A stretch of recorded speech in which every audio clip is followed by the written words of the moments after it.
Hello world, this is CS50, and this is an introduction to artificial intelligence with Python, with CS50's own Brian Yu. This course picks up where CS50 itself leaves off and explores the concepts and algorithms at the foundation of modern AI. We'll start with a look at how AI can search for solutions to problems, whether those problems are learning how to play a game or trying to find driving directions to a destination.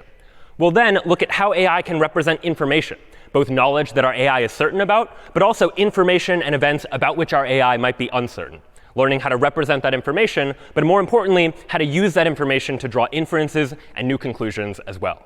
We'll explore how AI can solve various types of optimization problems, trying to maximize profits or minimize cost or satisfy some other constraints, before turning our attention to the fast-growing field of machine learning, where we won't tell our AI exactly how to solve a problem, but instead give our AI access to data and experiences so that our AI can learn on its own how to perform these tasks. In particular, we'll look at neural networks, one of the most popular tools in modern machine learning, inspired by the way that human brains learn and reason as well, before finally taking a look at the world of natural language processing, so that it's not just us humans learning to learn how artificial intelligence is able to speak, but also AI learning how to understand and interpret human language as well. We'll explore these ideas and algorithms, and along the way, give you the opportunity to build your own AI programs to implement all of this and more. This is CS50.